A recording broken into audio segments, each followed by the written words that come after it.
Hi everyone, I'm Dr. Hamza Anwer, Head of Research at Cure Brain Cancer Foundation, and I'm excited to share with you some of the key findings from the 16th Annual Scientific Meeting of the Cooperative Trials Group for Neuro-Oncology, or COGNO. One of the most exciting topics covered was precision medicine. We learned about some fascinating research which involves whole genome sequencing to identify druggable targets in GBM. This could lead to more effective, tailored treatments for patients. The presentation also explored how IDH mutations are emerging as key targets, particularly in lower-grade gliomas, and how this molecular understanding is transforming the way we grade and treat these tumors. Another interesting talk came from research on childhood diffuse midline gliomas, or DMG. Researchers discovered highly immunogenic neoantigens that could be harnessed to make immunotherapy a viable option for these young patients, providing new hope where few treatments have succeeded before. There was also a talk about quiescent glioma stem cells, those tricky resistant cells that often cause cancer to return even after aggressive treatment. One particularly exciting approach involves reawakening these stem cells during chemotherapy and radiotherapy to make them more vulnerable to treatment before driving them back into dormancy. This could dramatically improve the effectiveness of current therapies. We also had the chance to listen to a fascinating debate on whether personalized medicine in brain tumors is truly ready for prime time. The affirmative side was steady in pushing the hope and potential of personalized care.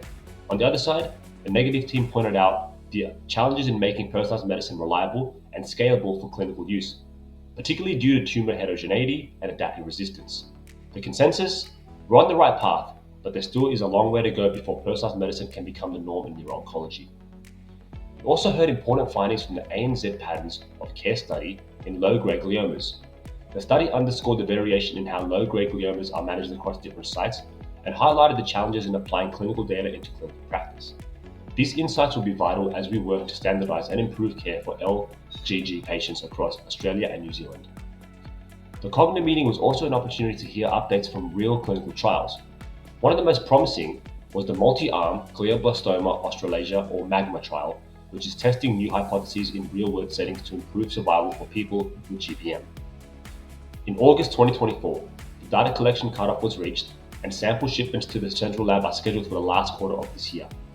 By December 2024, the interim data will be locked, while between September 2024 and July 2025, sites will enter survival status, closely monitoring patient outcomes. During this time, there will be 2 survival sweeps between January and July 2025. Finally, by the end of 2025, the data will be locked, the analysis will be completed, and the results will be published. These insights will be invaluable as we continue shaping our research strategy at the Cure Brain Cancer Foundation. I'm committed to translating what we've learned at COGNO into real-world impacts, whether it's exploring new therapeutic targets, advancing clinical trials, or pushing the boundaries of precision medicine. Together, we're making progress towards our ultimate goal of curing brain cancer.